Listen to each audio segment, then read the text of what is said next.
Dest has produced hits for music heavyweights Jay-Z, Justin Timberlake, Rihanna, Snoop, and Aaliyah, just to name a few. He is a legendary producer, rapper, and songwriter.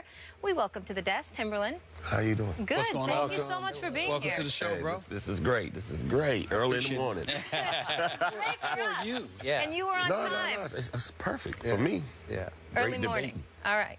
Which we so appreciate you being here. Now, you're the executive music producer of Empire. Huge Yes. fan of the show. I haven't missed an episode. What has that experience been like? It's been a wonderful ride. Yeah. It's been a learning experience just about the business of TV and film more than anything. And when Lee approached me in Fox, it was kind of like, it was different from going into a studio because you have time to look over a song and go over a song, but when you do an Empire, you gotta know. So it's kind of challenging for me. It kind of like, okay, I gotta know this song is gonna work, and I can't go back and double take it. So it's like whew. I'm always fascinated. How do you know? I know you never really, like, literally know. I'm imagining you don't literally know, but No, how do you have that feeling where you really, really believe this is going to work, particularly for music on television? I think, you know, it's so funny, when I watch y'all, it's the same. So I think sports and music is the same. It's like, you know what energy, it's an energy, and it's a feeling. Like, you know, if you're a heavy sports fan and if you watch a key player, you know when he's about to be on fire versus when he's not on fire. So that's how music is. Like, you know when something, it's just a feeling, and it's like you just light up. And like, when you don't expect to light up. Right. So you it's can like, hear somebody and go like, this ain't gonna work. exactly. Ain't gonna work. Yeah, like you'll be like on the It ain't gonna couch, happen. be like, Yeah. That ain't gonna happen. that ain't gonna work. It's almost instant, right? Yeah. And then, but the funniest thing, here's the key. When you can say that, see, I can see me and you walk out, that ain't gonna work, right? Right. So then we'll go to the bathroom, we'll come back in, I look at you, I'm like, that ain't the same song we just heard, right? And then it hits you a little different each time you leave the room and you come back in, you be like, man, I know we just said that wasn't gonna work, but it's working. Right. I got it. So that's how it is. Speaking of a team that is about to be on fire, a team we both love, but not quite enough to pick over the Cavs in the East, your Miami Heat, and you are a big fan. Yes. How much do you love them? Do you love them enough that they could win the East? I like his question. He said, how much do you love them? How much do you love them? I just love them.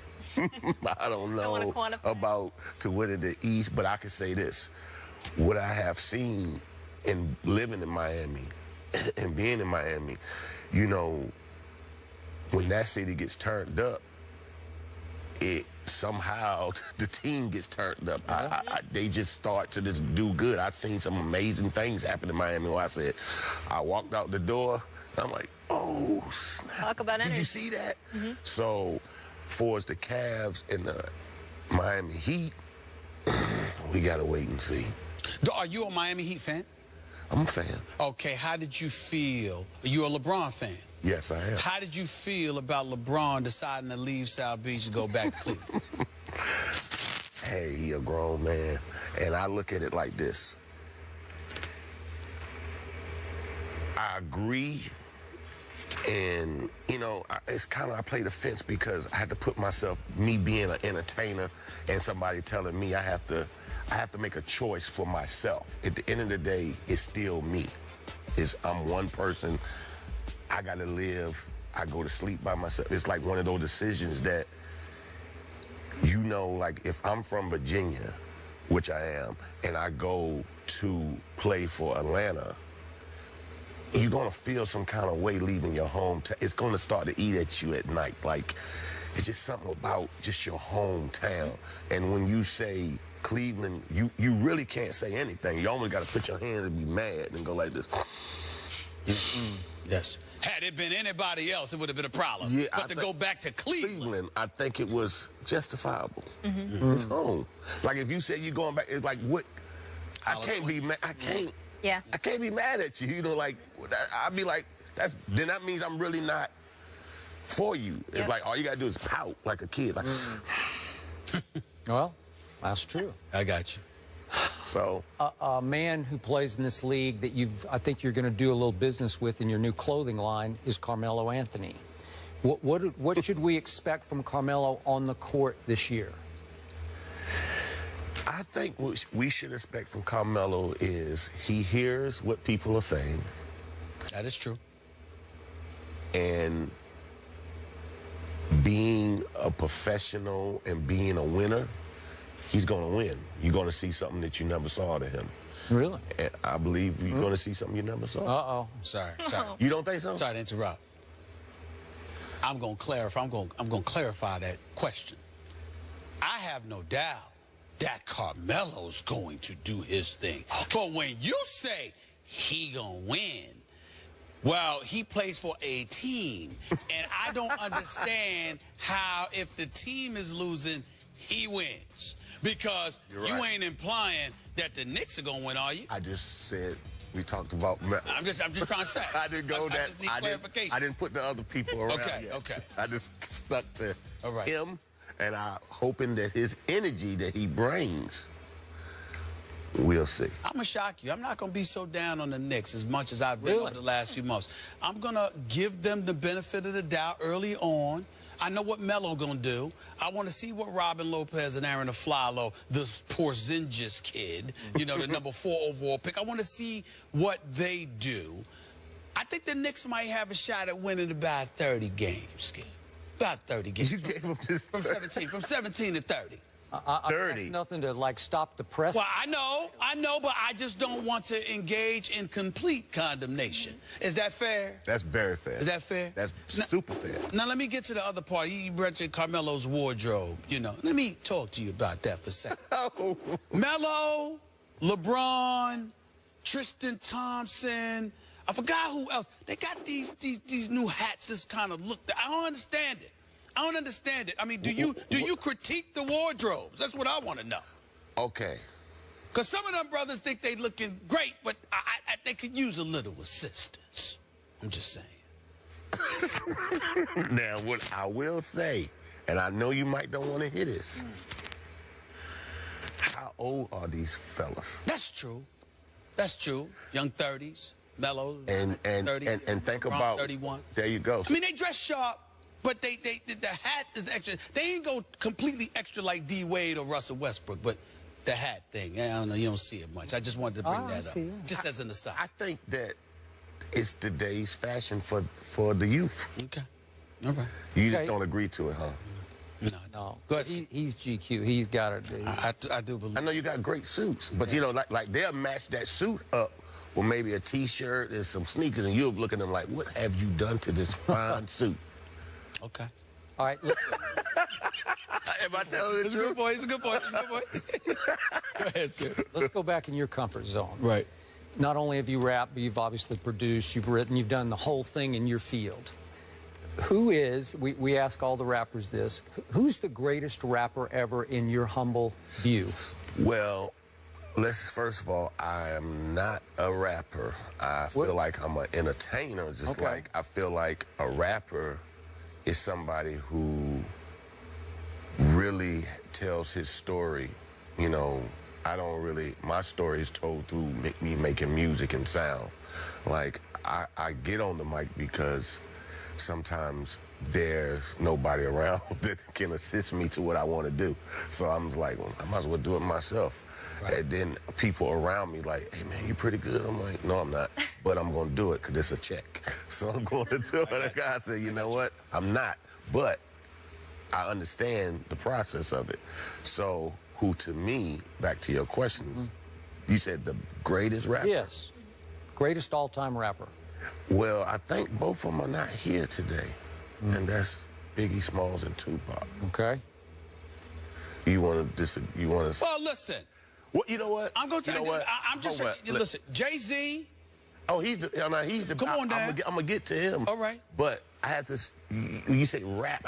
I might almost want to go back to like Eric B. Rakim. Yeah, like I feel like you got to give me something like that. You know, I mean, listen, Tupac, Big Daddy Kane. No doubt, Big Daddy Kane. Right. KRS-One. Even though Eric B. was writing some of the lyrics. You know, I mean, Greatest ever. Greatest ever. There's no ever because you can't say greatest ever because those are moments in our culture. So in that time of the 80s, it might have been, we would say Rakim, KRS-One, all of those were the greatest at that moment. Then came the 90s, what was a Big Daddy Kane? Well, and not only that, I get where you're coming from, because for me, Skip, to piggyback off your question, you have to take into account what he's saying.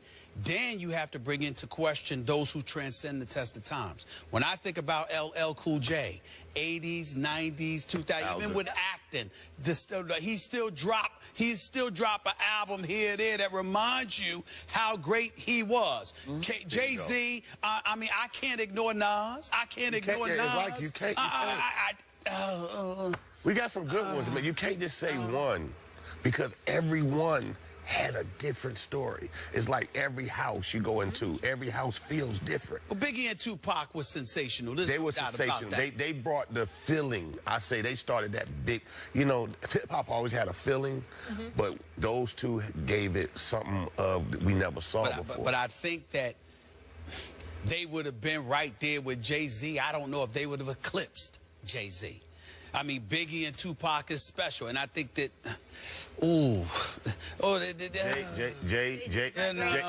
Jay is my brother, so I'm gonna put him always number one. But like me being, to ask me is kind of biased because I respect the music, the sanctuary. That's like asking a player in sports. You really can't.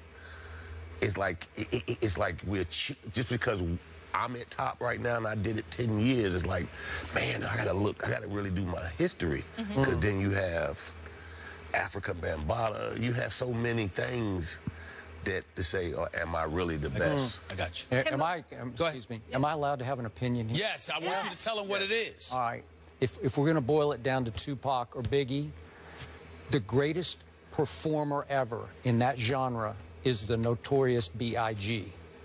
Again, even if you saw the movie that they made about him, it was great. He just great movie. Blew people away with his power, with his charisma. Matter of opinion. Oh, yeah. He was sensational. Don't get me wrong. He was sensational. I'm just saying that I don't know that you can sit there and say that he's definitively the greatest. Not when Tupac was doing his thing, and not after we have seen how Jay-Z has taken it and elevated it to another level. I don't know if you can do that.